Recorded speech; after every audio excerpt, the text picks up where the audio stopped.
지나가는 사람들이 거기 엄청 시원한가 보다. 그러니까 박수를 이렇게 세게 치는구나 착각하게 다시 한번.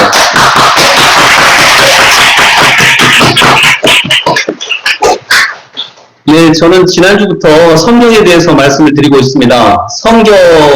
한 성도님이 성경을 알고 싶다고 하셔서, 이제, 그럼 성경을 안다는 게 뭔가, 이렇게 좀 말씀을 드렸고요. 성경을 창세기부터 요한계시록 마지막까지 다 알아야 되는가? 그러기는 어렵죠. 그럼 성경을 안다는 것을 어느 선에서, 이 정도면 성경을 나는 알아, 라고 말할 수 있을까? 그래서 그걸 얘기를 했었습니다. 그래서 제가 하나 비유를 든 게 역사를 비유를 들었죠. 세종대왕에 대해서 너무나 다 알아요. 세종대왕에 대해서 다 아는데 만일 그 사람이 근데 세종대왕이 고려시대 왕이에요? 이러면 그 사람은 역사를 아는 겁니까? 모르는 겁니까? 모르는 거죠. 세종대왕 개인에 대해서 한 단락에 대해서 한 구절에 대해서 아무리 잘 알아도 그걸 모르면 그건 완전히 모르는 것입니다. 그래서 우리나라 역사를 안다라고 했을 때는 대략 뭘 알아야 되냐면 고조선, 삼국시대, 고려시대, 조선시대, 대한민국 중간중간에 빠진 것도 있겠지만 대략적인 그 흐름을 알아야 그게 배경이 된다고 말씀이 드렸어요. 바탕이 되고 배경이 된다.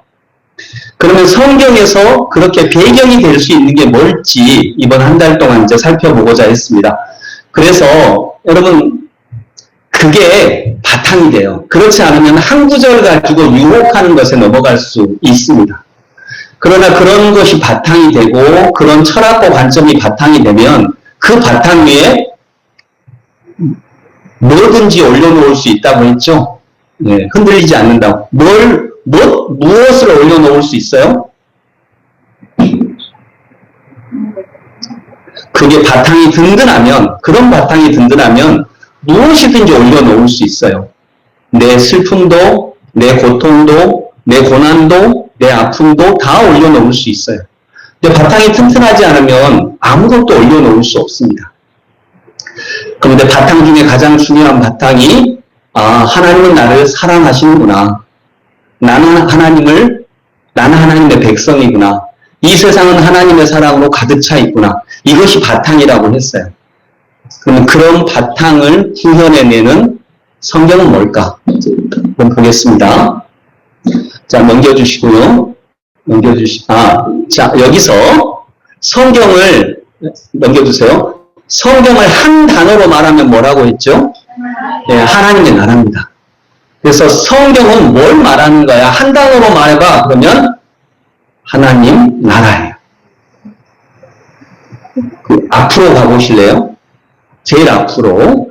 자, 이게 하나님의 나라인데 이 도표를 꼭 기억을 하셔야 돼요. 하나님의 나라는 언제 시작이 됐어요? 언제 시작이 됐다고요? 예수님이 오셨을 때에. 2000년 전에 예수님이 오셨을 때로부터 하나님의 나라가 시작이 되었어요. 그리고 언제 완전하게 완성이 돼요? 예수님이 재림하실 때에. 그래서 그 도상에서 우리가 살아가고 있는데 거기서 하나님은 우리와 함께 하나님의 나라를 이루시기를 원하세요. 확장하기를 원하세요. 그래서 이렇게 하나님의 나라의 영역이 확장되어 가기를. 여기서 보면 하나님의 나라가 이거밖에 안 되죠. 근데 우리와 동행하시면서 이렇게 하나님의 나라가 확장되기를 원하십니다. 그래서 이 도표를 꼭 기억을 하시고 우리는 하나님과 함께 하나님의 나라를 확장시켜 나가는 하나님 나라의 백성이며 일꾼이다라고 하는 거예요. 그래서 하나님은 우리를 필요로 하십니다. 우리는 구경하다가 그냥 하나님이 일하시는 거 보고 죽는 게 아니라 우리를 필요로 하세요. 우리와 함께 일하시기를 원하세요. 그러나 완전한 하나님의 나라는 인간의 힘으로 이룰 수가 없고요. 주님이 재림하실 때 이루어집니다. 그러나 우리는 그 나라를 위해 확장시켜 나가는 거죠. 그래서 확장시켜 나가는 방법이 뭐라고요? 하나님의 나라를 확장시켜 나가는 방법은 악과 싸우는 거라고요? 그건 뭐였죠? 선한 것과 동행하는 거라고 했어요. 악과 싸우는 것은 끝이 없습니다. 악은 영적인 거라서 우리는 아마 없앨 수 없을 거예요. 악은 없앨 수 없어요. 그러나 선한 것과 동행하며 우리의 기쁨과 우리의 행복과 하나님의 나라를 확장시켜 나가는 일은 가능합니다. 그래서 마태복음 13장에 가라지를 뽑아버릴까요? 하니까 주인이 뭐라고 했다고요? 뽑지 말아라 라고 했어요.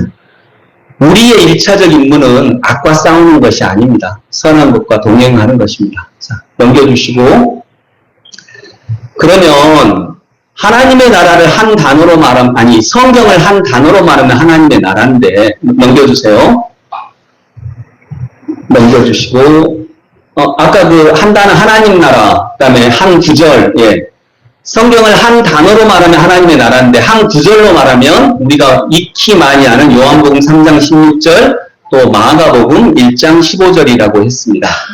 마가복음 1장 15절은 특별히 개인의 구원을 넘어서서 이 땅에 하나님이 임하시면서 하나님의 나라, 이 첫 설교거든요. 예수님의 첫 설교인데 하나님의 나라를 선포하신 첫 번째 설교예요. 그래서 그 구절을 한번 같이 암송해 볼까요? 자, 때가 찼고 하나님의 나라가 가까이 왔으니 회개하고 이 복음을 믿으라 하시더라. 자, 거기서 복음이 뭐라고요? 앞에 있는 거, 때가 찼고 하나님의 나라가 가까이 왔으니 회개하여라. 이게 복음이에요.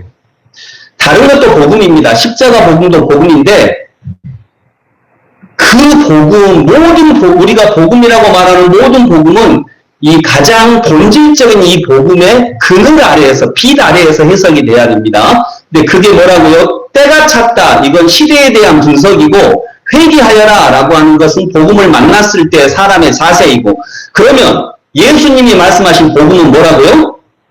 하나님의 나라가 가까이 왔다예요. 이게 복음이에요. 자, 복음이 뭐라고요? 하나님의 나라가 가까이 왔다. 자, 여러분, 하나님의 나라가 가까이 왔어요. 하나님의 나라가 내일이에요. 내일 올 거예요. 이걸 믿으면 우리가 어떻게 살까요? 화내면서 살 수 있을까요? 돈만 바라보면서 살 수 있을까요? 우리가 이걸 믿지 않으니까, 저와 여러분들이 아직 믿음이 없으니까 우리는 우리가 중심이 되어서 살아가는 거죠. 그래서 한 구절로 하면 이거고요. 한 책으로 하면 로마서 1장부터 8장까지예요. 이게 성경의 요약입니다. 근데 로마서는 길고 한 구절은 너무 설명이 부족하고, 그럼 성경을 한 단락으로 말하면 뭘까? 이게 뭐라고요? 에베소서 2장 1절부터 10절입니다. 그래서 제가 분명히 말씀드립니다. 에베소서 2장 1절부터 10절을 단어라든지 문맥이라든지를 따라서 해석할 수 있으면 뭘 아는 거예요? 성경을 아는 거예요. 그렇게 이해하세요. 정말이에요. 그걸 해석할 수 있으면 성경을 아는 거고, 나머지 구절들은 그 빛 아래에서 비추는 것입니다. 그래서 더 공부하시려면 책을 소개를 해드릴 테니까 책을 읽으시고, 대신 공부를 더 하는 것보다 더 필요한 건 뭐라고요? 그런 삶을 살아가는 것입니다. 오늘 7절, 8절, 9절, 10절에 그러면 무엇을 사명으로 알고 살아가야 할지가 나오거든요. 그래서 다시 한번 강조하지만 성경을 한 단락으로 말하면 뭐라고요? 에베소서 2장 1절부터 10절. 그럼 오늘은 이걸 해설을 해드릴 테니까 이것을 해설할 수 있으면 성경을 아는 것입니다. 자, 넘겨주세요. 자, 성경의 내용은 크게 4가지로 나눌 수 있습니다. 첫 번째는 한번 읽어볼까요? 첫 번째 내용은 시작. 원래 계획입니다. 하나님께서 세상과 인간을 창조하신 원래 계획. 이것은 사랑하는 관계를 맺게 하시기 위해서. 그 다음에 두 번째 내용은 죄악. 인간이 그런데 죄를 지어서 하나님에게서 멀어졌어요. 그 다음에 구원. 세 번째 내용은 예수 그리스도로 인한 구원과 회복. 이것이 하나님의 해결 방법이다. 네 번째는 하나님의 구원을 받은 그리스도인들이 어떻게 살아야 할지에 대한 새로운 삶. 여러분, 이건 기억을 하세요. 이것이 성경의 내용이에요. 이 성경의 내용을 쭉 풀어쓴 것이 성경 전체라고 보셔도 됩니다. 그래서 이 구조 안에서 각각의 내용들을 해설할 수 있겠습니다. 안에 있는 나였는데 인간이 죄를 지음으로 말미암아 인간이 하나님을 벗어나서 그리스도 바깥으로 나아가게 됐어요. 그래서 복음을 얘기할 때는 일단 여기부터 시작을 합니다. 여기가 어디예요? 내가 구원이라고 하는 건 뭘까요? 이건 제 말이 아니라 실학자들의 말입니다. 구원이라고 하는 건 뭐예요? 하나님과 내가 관계가 형성되는 거예요. 내가 하나님과 관계가 되는 것이 구원이에요. 관계가 된다는 말이 뭐냐면 하나님과 우리는 어떤 관계죠? 아버지잖아요. 그 관계가 형성되는 거예요. 이게 구원이에요. 그리고 십자가와 내가 관계가 있게 돼요. 오늘 본문은 아니지만 12절을 한번 보실까요? 2장 12절 같이 한번 읽어봅니다. 시작. 그때에 여러분은 그리스도와 상관이 없었고, 자, 여기까지만. 그리스도와 상관이 없었고, 이게 그리스도 바깥에 있던 사람의 모습이에요. 그리스도와 관계가 없어요. 상관이 없어요. 자, 여기서부터 복음이 시작을 합니다. 근데 넘겨주세요. 자, 복음은 뭐냐면 그리스도 바깥에 있던 내가 그리스도 안으로 들어오는 거예요. 자, 그래서 성경의 내용을 네 가지로 나누면 첫 번째 내용은 뭐라고요? 하나님의 원래 창조 계획. 자, 두 번째 내용입니다. 두 번째는 그 하나님의 창조 계획으로부터 벗어났어요. 자, 에베소서 2장 1절부터 10절 오늘 본문으로 들어갑니다. 이 본문은 단락을 나눌 수 있습니다. 자, 근데 하나님의 창조 계획이 그러면 에베소서에 없냐? 있어요. 4절 5절을 1장 4절 5절을 읽어봅니다. 1장 4절 5절 에베소서 1장 4절 5절 시작. 하나님은 세상 창조 전에 그리스도 안에서 우리를 택하시고 사랑해 주셔서 하나님 앞에서 거룩하고 흠이 없는 사람이 되게 하셨습니다. 하나님은 하나님의 기뻐하시는 뜻을 따라 예수 그리스도를 통하여 우리를 하나님의 자녀로 삼으시기로 예정하신 것입니다. 자, 10절 하나님의 계획은 때가 차면 하늘과 땅에 있는 모든 것을 그리스도 안에서 그분을 머리로 하여 통일시키는 것입니다. 아멘. 자, 이 구절이 하나님의 원래 창조 계획을 나타내는 에베소서의 구절입니다. 1장에 있습니다. 자, 두 번째 내용, 인간이 그 하나님으로부터 벗어났어요. 죄를 지었어요. 이것이 우리의 현실입니다. 그것을 나타내는 게 1절부터 3절입니다. 그래서 여러분 에베소서 3절 끝에 이렇게 사선을 그어 놓아 주세요. 거기까지가 한 단락이라는 거예요. 1절부터 거기까지가 한 단락이에요. 이것이 성경에 나오는 인간의 죄악을 말하고 있습니다. 자, 1절부터 3절 같이 읽어봅니다. 여러분도 전에는 허물과 죄로 죽었던 사람들입니다. 그때 여러분은 허물과 죄 가운데서 이 세상의 풍조를 따라 살고 공중의 권세를 잡은 통치자, 곧 지금 불순종의 자식들 가운데서 작용하는 영을 따라 살았습니다. 우리도 모두 전에는 그들 가운데서 육신의 정욕대로 살고 육신과 마음이 원하는 대로 행했으며 나머지 사람들과 마찬가지로 날 때부터 진노의 자식이었습니다. 자, 다시 PPT로 가주시면 자, 1절부터 3절은 전에는 이게 있어요. 2장 1절에 보면 여러분도 전에는 이 전이 어느 전이에요? 그리스도 안으로 들어가기 전에는 그리스도 바깥에 있었을 때에는 영적인 상태는 허물과 죄로 죽었어요. 죽은 존재였어요. 삶의 방식은 거기서 아주 중요한 단어가 따르다예요. 거기 따르다는 단어가 몇 개 나오죠? 1절부터 3절까지.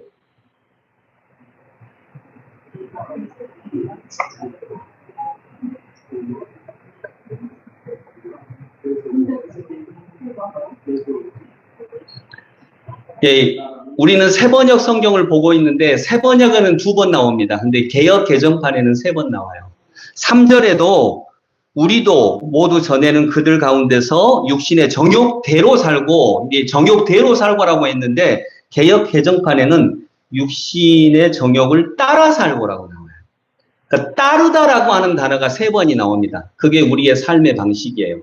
그리고 우리의 신분은 진노의 자식이었다라고 하는 것입니다. 이것이 그리스도 바깥에 있었을 때의 우리의 상태예요. 자, 그러면 여러분 넘겨주세요. 네. 자, 따르다라고 하는 단어를 굉장히 중요하게 생각하셔야 돼요. 예수님이 나를 따라오너라, 내가 너를 사람 낚는 어부되게 하겠다 하셨는데, 죄인인 인간은 뭘 따른다는 거예요? 세상 풍조를 따라가고, 공중에 권세 잡은 자를 따라가고, 내 마음의 정욕을 따라가고, 이걸 따라간다는 거예요. 자, 근데 여러분, 우리는 우리 마음대로 사는 것 같죠? 우리는 내 마음대로 살아가는 것 같잖아요. 근데 여러분 혹시 죄악된 사람들, 또 우리가 죄를 지을 때 보면 뭔가를 따라가는 것 같지 않나요? 이 사진에 나오는 이게 스프링복이라고 하는 그 영양 종류인데, 아프리카에서 이 스프링복이 굉장히 나름 유명한 게 그 집단 떼죽음을 당할 때가 있어요. 이게 제가 몇 번 얘기했듯이 집단 떼죽음을 당해요. 왜 떼죽음을 당하죠? 이제 얘네 약한 짐승들은 모여 살아야 돼요. 그래서 엄청나게 많은 무리들이 모여 사는데, 이제 앞에 있는 그 무리들이 목초를 다 먹어버리니까 뒤에 있는 애들은 먹을 게 없는 거예요. 그러니까 자꾸 밀죠. 야, 나도 먹자 하고 뒤에 있는 애들이 밀어요. 밀다 보면 조금씩 밀다 보면 나중에는 어떻게 돼요? 좀 달려가게 돼요. 미니까. 근데 이제 그렇게 해서 한번 달려가기 시작하면 멈출 수 있나요? 멈추면 죽어요. 짓밟혀 죽어요. 그래서 멈출 수가 없어요. 멈출 수가 없어서 언제까지 달려가요? 절벽에 떨어질 때까지. 알면서도 멈출 수가 없어요. 뒤에서 미니까. 그래서 집단 떼죽음을 당하는 일들이 굉장히 많다고 합니다. 이게 스프링복의 특징이에요. 이게 따른다는 거예요. 세상의 풍조를 따르다가 멈출 수가 없어서 그냥 죽어요. 여러분은 뭘 따르고 있습니까? 저와 여러분은 정말 세상의 풍조, 나는 여기서 벗어나 있다라고 말할 수 있나요? 죽는 줄 알면서도, 절벽으로 떨어질 줄 알면서도, 인간이 지금 지구가 환경오염으로 멸망할 줄 알면서도 우리는 이걸 따라가는 속도를 멈출 수가 없잖아요. 앞으로 가보시겠어요? 자, 그러면 이 따르다라고 하는 게 스프링복의 얘기도 있지만 실은 또 적절한 비유는 잘려진 꽃이에요. 꽃을 딱 잘라서 화분에 꽂아놨어요. 예쁩니까? 안 예쁩니까? 예쁘죠? 근데 며칠이 지나면 시들어요. 왜요? 뿌리에서 잘렸기 때문에. 굉장히 예쁘지만 또 우리는 이 세상을 깨어진 세상이라고 하는데, 깨어졌다라고 할 때는 완전히 바싹 깨졌다 이 말이 아니고 금이 갔다는 거예요. 금이 간 컵에다가 물을 담으면 물 있는 것 같아요. 그런데 며칠이 지나면 없어져요. 우리도 세상에 돈을 벌고 세상에서 출세하고 뭐 우리가 욕망하는 것들을 하고 세상 풍조를 따르고 마음의 정욕을 따르고 공중의 권세 잡은 자를 따랐을 때 물이 가득 찬 것 같은데 몇 달이 지나 보면 또 허무하고 허전한 마음을 만나는 거잖아요. 그것처럼. 그래서 이런 삶의 방식이 따르다라고 하는 것입니다. 그리고 우리의 신분은 진노의 자식이었어요. 3절에 나머지 사람들과 마찬가지로 날 때부터 진노의 자식이었습니다. 자, 이것이 죄악입니다. 그래서 로마서 1장 28절을 한번 봐보겠습니다. 로마서 1장 28절.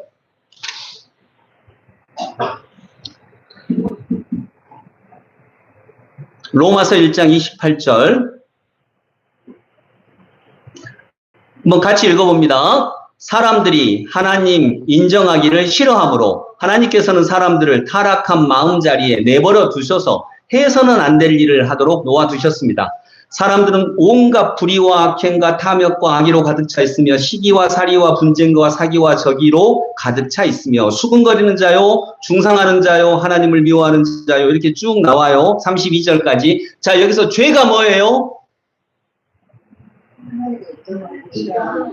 네, 여기서 죄는 하나님을 미워하고 불순하고 오만하고 자랑하고 신의가 없고 살인하고 뭐 이런 것들이 죄가 아니에요. 딱 하나의 죄가 나와요. 그것이 28절 처음에 나오는 하나님 인정하기를 싫어함으로. 나머지는 전부 다 이 죄 때문에 생긴 죄의 열매예요. 그럼 죄의 뿌리는 뭘까요? 하나님 인정하기를 싫어하는 것. 이게 죄의 뿌리예요. 그 뿌리가 잘려버렸기 때문에 그 뿌리가 잘려서 이 유일한 죄하고 맞닿아 있기 때문에 나머지 죄의 열매들이 다 나온다는 거죠. 그래서 자기중심성이 유일한 죄입니다. 자기중심성은 마음에 하나님 인정하기를 싫어하는, 이게 유일한 죄입니다. 그래서 시인이라고 하는 이 죄라고 하는 단어 가운데 뭐가 있다고요? 아이가 있어요.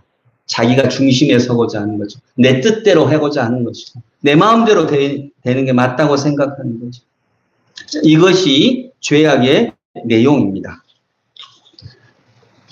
그래서 자, 1절부터 3절까지는 성경의 큰 두 번째 흐름, 죄악, 하나님으로부터 떨어져 나가서 하나님과 상관없어진 죄악을 얘기하고 있는데 가장 중요한 단어가 뭐라고요? 따르다예요. 따르다. 뭘 따라요? 예, 세상 풍조를 따르고 공중의 권세 잡은 자를 따르고 내 마음의 정욕을 따르고, 이걸 우리는 내 스스로 그냥 살아간다고 생각하는데 실은 따라간다는 거죠.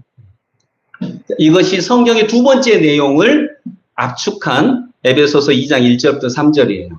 자, 성경의 세 번째 내용 넘어갑니다. 자, 성경의 세 번째 내용은 구원이에요.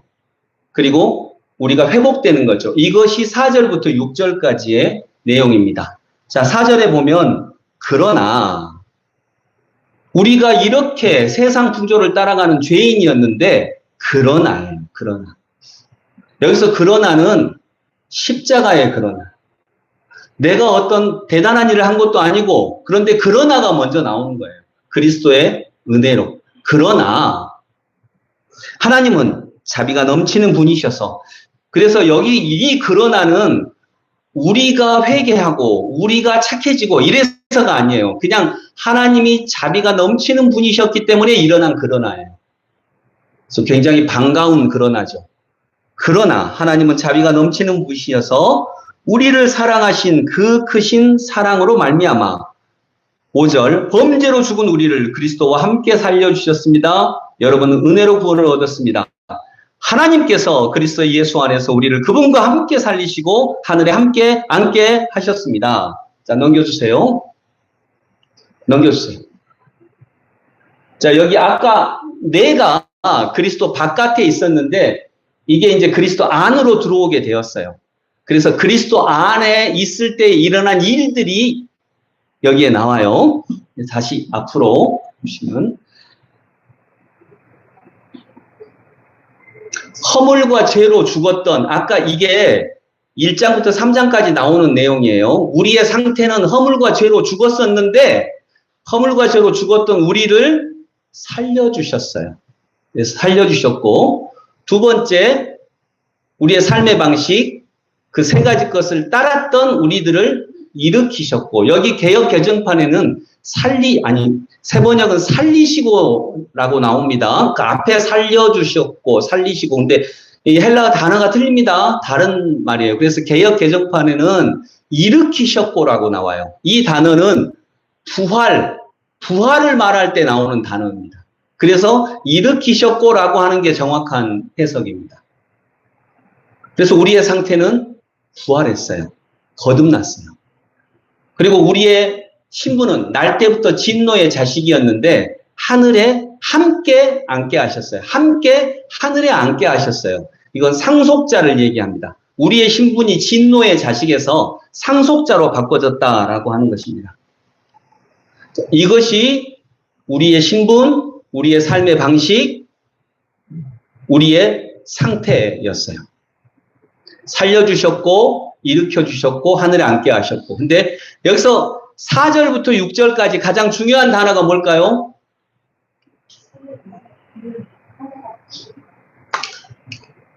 자, 말씀 한번 해보세요.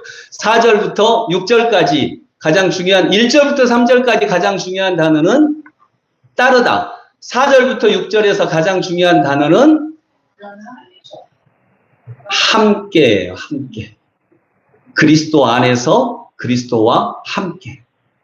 그리스도와 함께 살려주셨고, 그리스도와 함께 일으켜주셨고, 그리스도와 함께 하늘 보좌에 앉게 하셨다.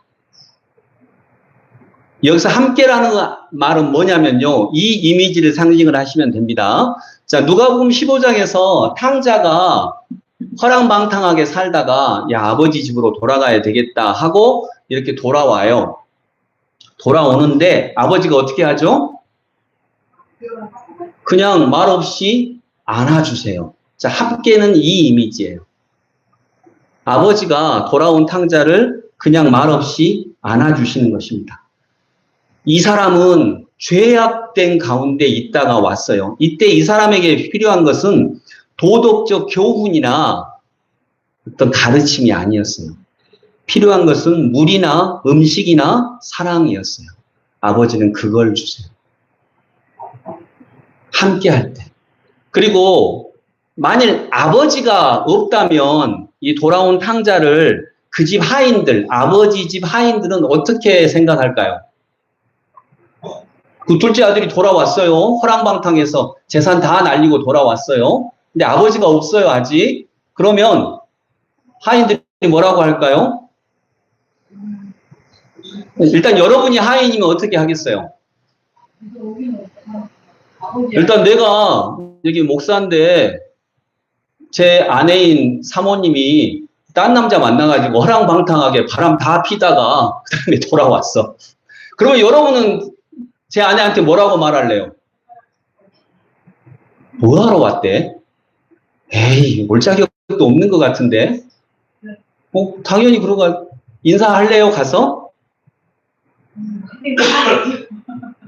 하기는 해요. 상당히 착하니까 이제 하기는 한데. 근데 만일 제가 비유를 잘못 들었다는 생각이 약간 들기는 해요, 지금.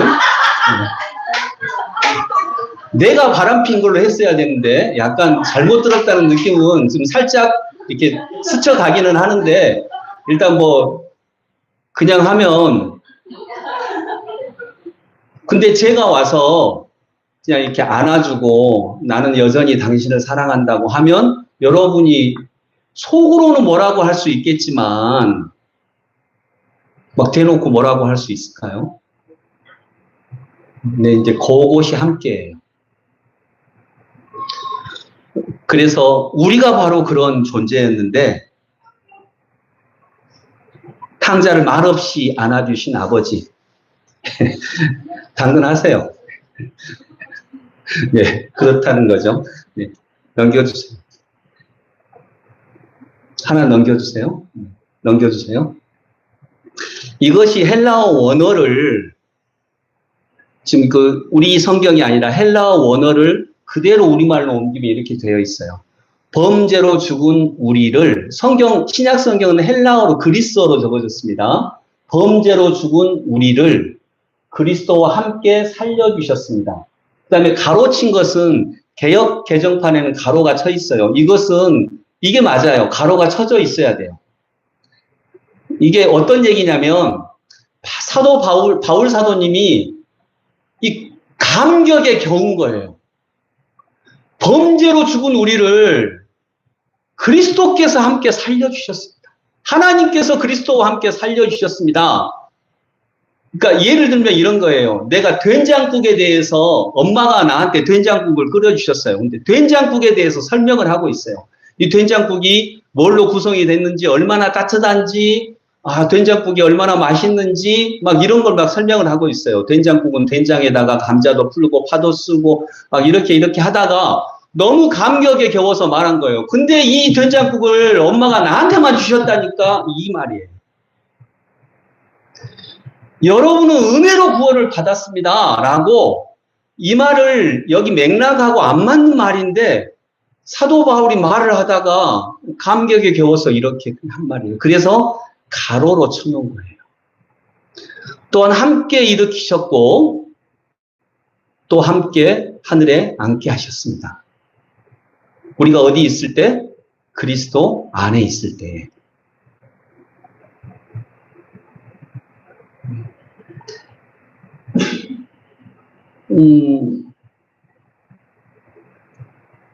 하나님이 우리를 사랑하셨다. 예수 그리스도께서 십자가로 우리를 사랑하셨다라고 하는 말이죠.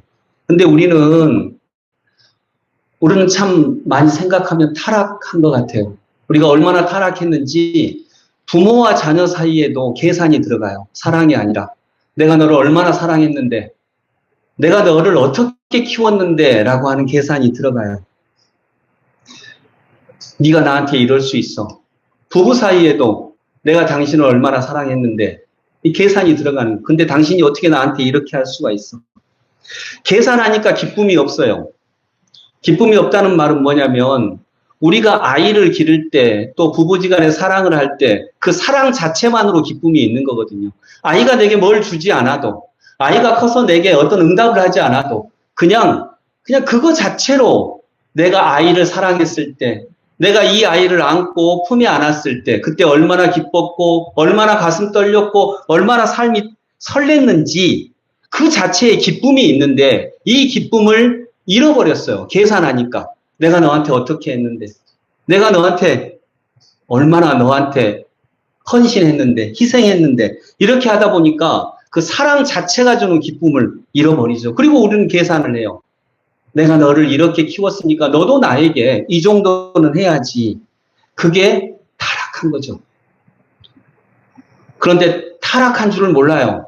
왜냐하면 그 말이 옳은 말 같거든요. 내가 너를 어떻게 키웠는데 네가 나한테 이렇게 할 수 있어가 설득이 되거든요. 이해가 되거든요. 당연히 그런 거 아니야. 근데 어쩌면 이 계산이 그 본질 자체의 기쁨을 잃어버린, 부부 사이로 이미 받았다라고 생각할 수 있는데 그게 안 되는 거죠. 계산하니까. 그런데 아버지는 탕자를 그렇게 받아주십니다. 계산하지 않아요. 내가 너를 어떻게 키웠는데 네가 이럴 수가 있어라고 말하지 않죠. 그리고 그냥 돌아오는 그것 자체부터 그냥 기뻐해요. 즐거워해요. 그리고 잔치를 베풀으라고 해요. 옷을 새로 입히고 금가락지를 끼우고 신발을 새로 신기고 그 기쁨에 젖어요. 아버지는. 아버지에게는 타락이 없죠. 계산이 없어요. 근데 계산하는 존재가 또 하나 있죠. 누구죠? 형이에요. 형은 계산을 해요. 나는 아버지 명을 한 번도 어긴 적이 없었는데 나한테는 염소새끼 한 마리 안 주셨잖아요. 그런데 저 허랑방탕한 놈이 돌아오니까 잔치를 베푸시니까 그리고 이 형은 계산을 해요. 계산을 하니까 어디에 참여할 수가 없나요? 잔치에 참여할 수가 없어요. 참여를 못하게 하는 게 아니라 자기가 안 들어가요. 나는 들어갈 수 없다고. 나는 들어가지 않는 게 맞다고. 그래서 구분을 하죠. 죄인인 동생과 의인이 자기를 구분을 해요. 그리고 아버지에게서 떠나요. 아버지 집을 벗어나요. 아버지 바깥으로 나가는 거죠. 그리스도 바깥으로 나가는 거예요. 근데 아버지는 그냥 말없이 안아주시는 거죠. 이게 함께입니다. 그 함께의 은혜를 우리가 받았다라고 하는 거죠. 어디 안에서? 그리스도 안에서. 그래서 따르다와 함께가 여기서 구분이 됩니다. 1절부터 3절까지 따르다, 그리고 따르다는 뭘 따라요? 세상 풍조를 따르고 공중의 권세 잡은 자를 따르고 내 마음의 욕망을 따르고. 그런데 그리스도와 함께 살아났고 그런 죽은 존재를, 그 아버지가 그러잖아요. 이 내 아들은 죽었다가 다시 살아났고, 죽은 존재가 함께 살아났고, 왜냐하면 혼자는 살아날 수 없으니까 그리스도와 함께 살아났고 그리스도와 함께 일으켜주셨고 그리스도와 함께 하늘보좌에 앉으셨다. 하늘보좌에 앉으셨다는 말은 무슨 말이라고요? 신분이 상속자가 됐다는 말이에요. 자, 그 다음 내용으로 넘어갑니다. 자, 성경의 네 번째 내용은 그래서 펼쳐지는 새로운 삶입니다. 7절, 그것은, 여기서 그것은 어떤 걸 얘기하냐면 그리스도와 함께 그리스도 안에서 거듭났다라고 하는 그 은혜는, 그것은 하나님께서 그리스도 예수 안에서 우리에게 자비로 베풀어 주신 그 은혜가 얼마나 풍성한지를 장차올 모든 세대에게 드러내 보이시기 위함입니다. 자, 우리는 그래서 구원을 받았어요. 구원의 목적이 뭐예요?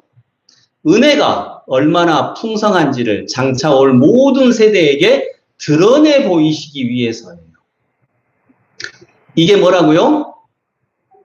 구원의 목적, 동시에 우리 삶의 목적이에요. 우리 삶의 목적은 여기서 그 은혜입니다. 그 은혜. 그 은혜는 앞에 그 정관사가 붙어 있어요. 그 은혜는 어떤 은혜예요?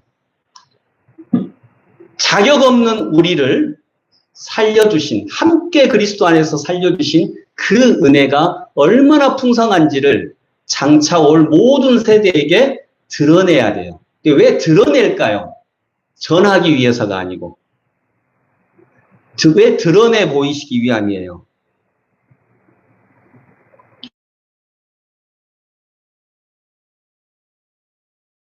말로 전하는 것을 넘어서서 우리가 그 삶을 살아가는 거죠. 그것이 삶의 교회에서 살아가는 거고, 연약한 자들을 돌보는 것이고, 에베소서 그 뒤에 나오는 게 4장 이후가 바로 그 삶을 얘기하고 있는 겁니다.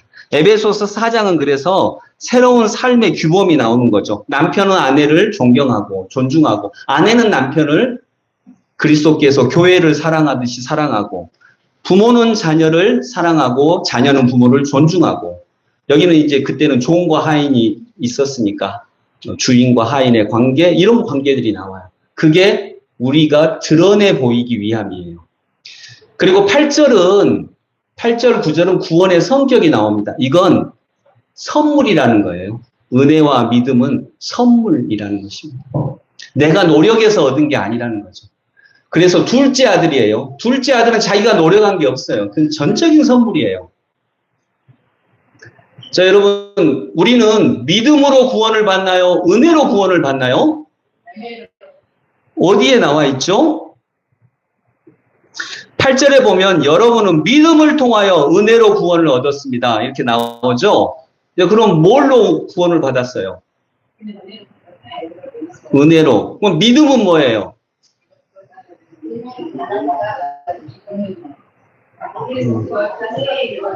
그래서 5절의 뒷부분 보면 아까 사도 바울이 감개에서 말한 게 있죠. 여러분은 은혜로 구원을 받았습니다. 자, 내가 강물에 빠졌어요. 그래서 강물을 따라서 죽어가고 있어요. 근데 어떤 사람이 저한테 밧줄을 던져줬어요. 그러면 내가 그 밧줄을 붙잡고 밖으로 나와서 살게 됐어요. 그러면 내가 무엇 때문에 살게 된 거죠? 밧줄을 잡았기 때문에. 그래서 아내가 저한테 물어요. 여보, 당신 아까 강물에 떠들려 갔더니 어떻게 다시 살아났어? 라고 했더니, 예를 들어 곽 장로님이 밧줄을 던져줬어. 근데 내가 잡았잖아. 내가 잡아가지고 살았다니까. 이런 사람을 뭐라 그러죠? 예, 모질이라고 합니다. 예. 물론 잡았기 때문에 살았죠. 근데 거기서 강조할 것은 잡았다는 걸 강조해야 돼요. 던져줬다는 걸 강조해야 돼요. 던져줬다는 걸 강조해야죠. 던져준 게 뭐예요? 은혜고, 잡은 게 뭐예요? 믿음이에요. 그러면 우리는 뭘로 구원을 받았어요? 은혜로 구원을 받은 거예요. 믿음으로 말미암아 은혜로 구원을 받았는데, 이걸 하나로만 얘기하자면 은혜로 구원을 받은 거예요. 잡았기 때문에 구원을 받은 게 아니라 던져줬기 때문에 구원을 받은 거다라고 하는 거죠. 그리고 10절, 그래서 9절에 보면 행위에서 난 것이 아닙니다. 그러므로 아무도 자랑할 수 없습니다. 내가 받은 게 자랑은 아니잖아요. 잡은 게 자랑은 아니잖아요. 자, 10절, 우리는 하나님의 작품입니다. 선한 일을 하게 하시려고 하나님께서 그리스도 예수 안에서 우리를 만드셨습니다. 하나님께서 이렇게 미리 준비하신 것은 우리가 선한 일을 하며 살아가게 하시려는 것입니다. 여기 또 목적이 나오네요. 목적이 뭐예요? 선한 일을 하며 살아가게 하시려는 거예요. 이게 목적이에요. 이제 여기서 선한 일이 뭔가가 또 이제 뒤에 나오는 거죠. 근데 여기 첫 번째 구절에 우리는 하나님의 작품입니다. 제가 지난주에 말했는데 우리는 하나님의 작품입니다. 우리는 하나님의 걸작품입니다. 여기 우리는 단수예요, 복수예요? 복수. 하나님의 작품은 단수.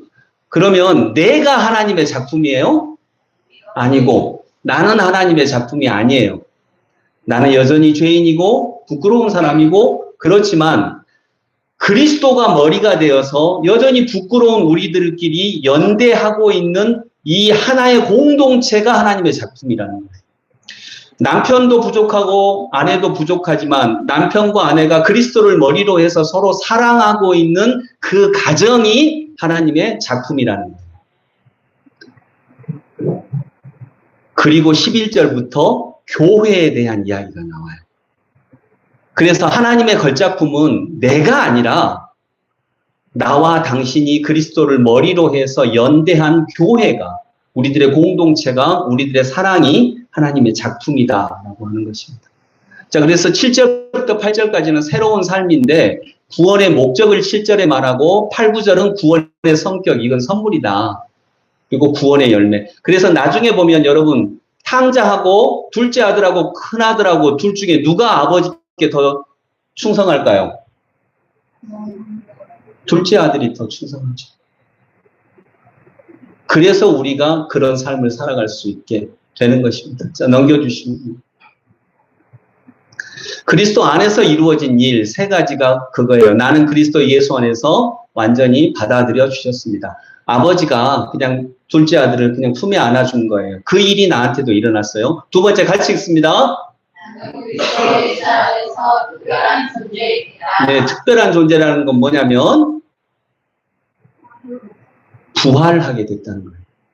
아까 일으켜 주셨고 라고 하는 거죠. 부활하게 됐어요. 새로운 삶을 살게 됐어요. 신분이 회복됐어요. 상속자가 됐다는 얘기죠. 세 번째 같이 읽습니다. 이게 작품에 대한 이야기예요. 우리가 하나님의 공동체, 하나님의 걸작품으로 그 속에서 함께 살아가게 되었다라고 하는 거죠. 그래서 우리는 내 자신을 정말 거룩한 사람이 되게 하는 일에도 힘을 써야겠지만 그거보다 더 본질적으로는 내가 여전히 부족하고 거룩하지 않더라도 서로 사랑하는 일에 더 힘을 쏟아야 되는 게 우리의 1차적 임무예요. 그게 공동체고 걸작품이니까. 그것이 삶의 교회가 추구하는 방향이에요. 자, 근데 여기서 이 세 가지 사실이 일어났어요. 어디에 있을 때? 그리스도 안에 있을 때. 그리스도 안에 있을 때 어떤 일이 일어났다고요? 요 세 가지 일이 일어났어요. 여러분 믿으세요? 자, 질문을 다시 할게요. 이거 느껴지세요? 느껴져요?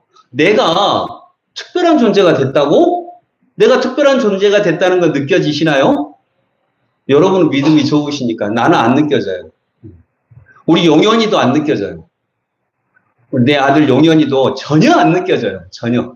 그래서 우리 용현이는 아직 나는 인격적인 하나님은 잘 안 믿어져요. 그러더라고요. 이 세상을 주관하시는 하나님은 믿을 수 있겠는데 내 일거수일투족을 바라보시면서 나를 한 걸음 한 걸음 인도하시는 하나님은 인격적인 하나님은 내가 잘 모르겠어요. 그래서 일단 그렇게 진실하게 얘기해 줘서 고맙고요. 근데 여러분 지구가 도는 거 느끼세요? 지구 엄청난 속도로 돌고 있거든요. 지구가 돌고 있는 거 느껴지세요?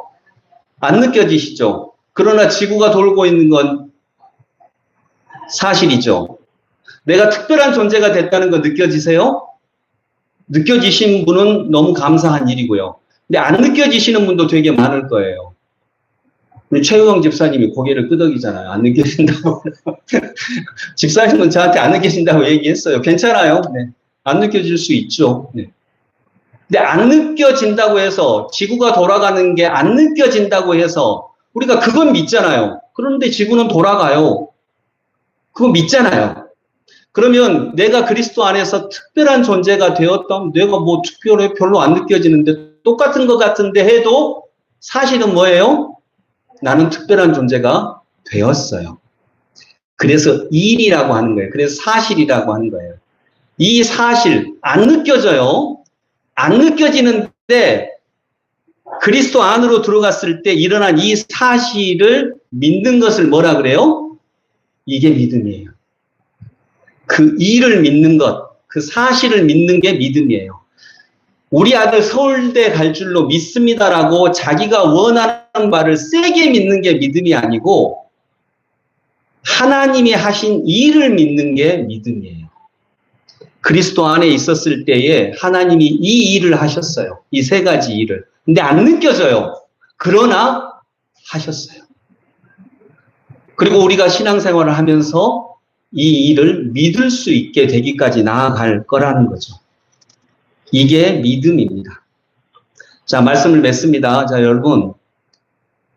자, 여기서 중요한 단어 몇 가지만 할게요. 자, 1절부터 3절까지는 그리스도 바깥에 있었을 때의 나의 상태인데 가장 중요한 단어가 뭐라고요?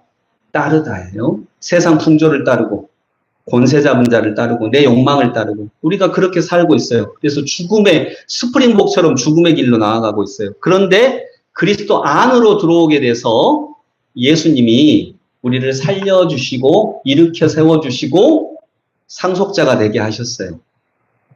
자, 이게 4절, 5절, 6절의 내용인데 여기서 가장 중요한 단어가 뭐라고요?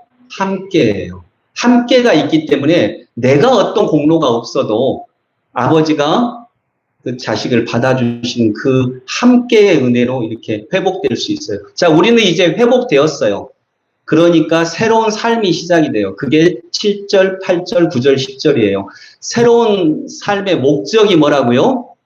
선한 일이 뭐냐면 앞에 나온 다가올 모든 세대에게 그 은혜를 전하게 하는 거 아니고 드러나게 하는 거. 거기서 이제 그리고 그 다음에 11절부터 교회에 대한 공동체가 나오는 것이기 때문에 이 교회에 대한 내용이 나옵니다. 그래서 중요한 단어 따르다, 함께, 그리고 마지막에는 드러나게 그 하나님의 작품이라고 하는 것이 온 세상에 보여지고 드러나게 하나님의 작품이라고 하는 그거예요. 자, 이것을 문맥과 단어에 따라서 해석할 수 있으면 뭘 아는 거라고요? 예, 여러분 정말 믿으세요. 이게 성경을 아는 거예요.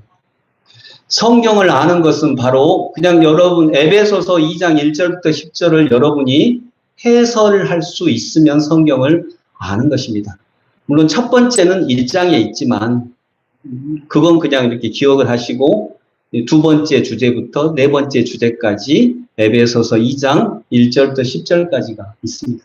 그래서 여러분들은 에베소서 2장 1절부터 10절을 문맥과 단어, 몇 가지 단어를 이렇게 하시면서 기억을 하세요. 그러면 성경을 아는 거예요. 나는 성경을 더 알고 싶으면 책을 읽으시면 되고요. 그러나 더 중요한 것은 뭐라 그랬죠? 예, 살아가는 것입니다. 우리가 선한 일을 하며 살아가게 하시려는 것입니다. 이게 목적이에요. 성경에 대해서 더 알게 하는 게 목적이 아니고 이게 목적이에요. 그게 목적이기 때문에 그 목적에 충실하는 것이 오히려 더 귀한 것이다. 그리고 그 목적에 충실한 공동체를 하나님의 작품이라고 합니다. 걸작품이라고 합니다. 여러분은 성경을 아십니다. 이걸 알면 성경을 아십니다.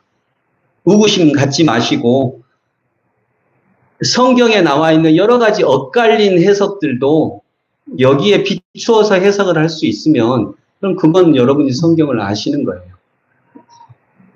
그리고 한 구절에 넘어가지 마시고 한 단어에 넘어가지 마시고 이 전체 흐름 아까 얘기했듯이 세종대왕에 대해서는 너무나 잘 아는데 야 조선시대가 삼국시대 다음이래 이제 이러면 이건 아니잖아요. 그게 성경을 아는 건 아니잖아요. 그래서 이것이 바로 성경의 바탕이고 우리 믿음의 바탕이에요. 이게 든든하게 있을 때에 우리는 그 바탕, 든든한 바탕 위에 뭐든지 올려놓을 수 있어요. 내 고난도 올려놓을 수 있고요. 잠깐의 눈물도 올려놓을 수 있고, 일정한 고통도 올려놓을 수 있으면서 결국 그리스도로 열매 맺을 수 있을 줄 믿습니다. 기도하겠습니다. 아버지 하나님, 그리스도 바깥에 있던 우리를 그리스도 안으로 초대하셔서 살려주셨고, 일으켜 세워주셨고, 그리고 상속자로 앉게 해주셨습니다. 그런데 우리가 잘 안 느껴집니다. 내가 정말 하나님의 상속자가 됐는지 느낌은 잘 모르겠습니다. 그러나 지구가 돌아가는 것을 못 느껴도 지구가 돌아가는 것을 우리가 믿는 것처럼 그렇게 믿게 해 주시옵소서. 우리가 그리스도 안에 있을 때 일어난 세 가지의 일들이 느껴지는 것과는 별도로 정말 우리가 이 말씀을 믿고 그 믿음에 따라 살아갈 수 있도록 인도해 주시옵소서. 우리는 지구가 돌아가는 것을 믿기 때문에 조금 있으면 저녁이 올 거야 라고 얘기합니다. 저녁을 준비합니다. 그렇게 우리가 우리의 삶을 준비해가며 믿음에 따라 살아갈 수 있는 하나님의 백성들이 되게 해 주시옵소서. 예수 그리스도 이름으로 기도드립니다. 아멘.